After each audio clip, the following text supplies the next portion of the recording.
Welcome back to my continued coverage of the 2022 New Japan Cup. I want to thank you for tuning in. I am the natural Chris Black of the Saturday Night SlamCasters podcast, independent professional wrestler, and everybody's favorite narcissist. I'm here to talk about night 6 of the tournament, which took place on March 12th. We have 8 total matches, 4 undercard matches, 4 second round matches. So without further ado, let's get to the action. In the opening match, we have the team of Oiwa, Master Wato, and Taguchi defeating the team of Fujita, Nakashima, and Honma. The Young Lions start the match out, showing off their mat skills. The Young Lions did the majority of the wrestling in this match, and they're looking very impressive as they are advancing in their training. And I'm more impressed with them than I am with Master Wato. I know I've been kind of shitting on him this entire tournament, but I can't even hold it back anymore. This guy has been disappointing me. I expected a lot more from this guy. With that in mind, Master Wato does beat Fujima via submission to pick up the victory for his team. In the next match, we have the team of Yo, Tiger Mask, and Tanahashi defeating the team of Gato, Chase Owens, and Bad Luck Fale. They do the 2 Sweet up top, as Jay White has mandated. This is a preview match between the Tiger Mask and Chase Owens encounter. Bullet Club did a good job isolating Yo during this match. Tanahashi is the one who gets the hot tag and cleans house. He puts Gato in the clover leaf and gets the win via tap out. Owens tries to sneak attack Tiger Mask post-match, but he fails and is run off. Next match, we have the team of Yoshihashi, Goto, and Okada defeating the team of Yujiro Takahashi, Dick Togo, and Evil. They do the 2 Sweet downward. So what's going on here? I thought the Bullet Club was all behind Jay White, but Evil is just, I don't know, maybe he's being a little rebellious. We get a good exchange with Okada versus the House of Torture. House of Torture gets the better of Goto during this match and isolates him from his team. But finally, he's able to tag in Yoshi. This is a pretty good tag match. Both teams work well together, double and triple teaming in order to gain the advantage. But in the end, Yoshi and Goto finish off Dick Togo to get the victory. In the last undercard match, we have the team of Bushi, Shingo Takagi, Naito, and Himuro Takahashi defeating Taka Michinoku, El Desperado, Taichi, and Suzuki. Bushi comes out wearing a sweet-looking Batman mask with flashing eyes. Bushi always had all the best masks. LIJ gets to jump on Suzuki-gun. With Takahashi and Suzuki pairing off in the ring, this match turns into a brawl on the outside, with Suzuki dishing out as much punishment on Himuro as he can. Bushi gets beat down, but is able to tag in Naito, who comes in and mocks Taichi with the sumo stance. Not sure if that's a good idea. Naito is on fire bumping Taichi and Suzuki. Normally, Naito is just not this exciting to me, so this is a good thing.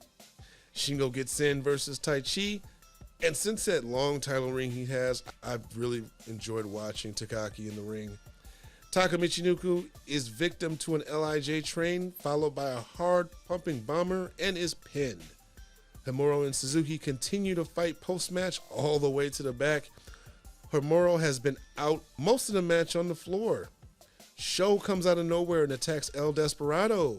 Perhaps we have a new challenger to the Junior Heavyweight Championship. He grabs the title and nails El Desperado with it. Interesting turn of events there. Now let's get to the second round matches. The first match, Zack Sabre Jr. defeats fellow Suzuki-gun member DOUKI. Like I said, this is teammate versus teammate and their very first singles match. DOUKI strikes first and strikes hard, showing no mercy, trying to keep Zack down, but gets caught up in a hole just like everyone does. DOUKI's lucha style and speed makes a big difference in this match. Zack has a reversal to just about every move I can think of and can turn things around in an instant. These guys are fighting like bitter rivals. I love the competitive nature of New Japan Pro Wrestling. This match is awesome. This is easily my third favorite match of the tournament. Let's put some respect on Zack Sabre Jr.'s name. This guy is amazing. But let's not count out DOUKI. DOUKI does a good job combating Zack Sabre Jr.'s attacks. Their styles complement each other and make for an exciting match. At one point, it did seem like Zack was pushing DOUKI to bring it, like it was a friendly exhibition between these two. DOUKI puts Zack into Doki Choki, who screams for him to put it on tighter. Again, Zack seems to be motivating DOUKI to bring his A game. In the end, Zack finally finished him off with Cremation Lily, a submission he doesn't use often, which folded DOUKI like laundry. Showing that there's no hard feeling, Zack Sabre Jr. tends to DOUKI post-match. So again, just friendly competition, but man, this match was intense. Great match, you two. Next match, we have Great O-Kahn defeating Taiji Ishimori. On paper, this is a mismatch, and Great O-Kahn should just absolutely destroy Ishimori. Ishimori is keeping his distance and uses his speed to give him an advantage during this match. He goes to work on the arm of Great O-Kahn while he's on the outside. This is needed so this match is more convincing, storytelling-wise. He continues the attack in the ring, keeping Khan grounded. Great O-Kahn finds an opening and goes after Ishimori's arm, getting some payback from earlier. I absolutely love the story that they're telling. Khan should easily get the win, but he's limited due to the attack on his arm. And Ishimori is doing whatever he can to survive and inflict as much punishment as he can whenever possible. Several times during this match, it looked like Ishimori was going to pick up the victory, but it's a vicious dominator that finally put Ishimori down for the 3 count. Great O-Kahn gets Zack Sabre Jr. in the 3rd round, and his arm could possibly be compromised, kayfabe-wise. So, don't want to have a target when you're going against Zack Sabre Jr., but it's going to make for a very interesting match. Next match, we have Will Ospreay defeating El Phantasmo. Shockingly, it is announced that El Phantasmo is 3-2 when it comes to wins against Will Ospreay. Of course, this is prior to Will Ospreay becoming a heavyweight. This match seemed pretty even in terms of speed, but Ospreay's size and strength is the advantage. The spots in this match between these two are incredible. You get a top rope poison Rana by El Phantasmo, and Will Ospreay just lands right on his feet. Will Ospreay is controlling the pace of this match as a good ring general. Will Ospreay is very aggressive, and it's very obvious to anyone with eyes that they are familiar with each other.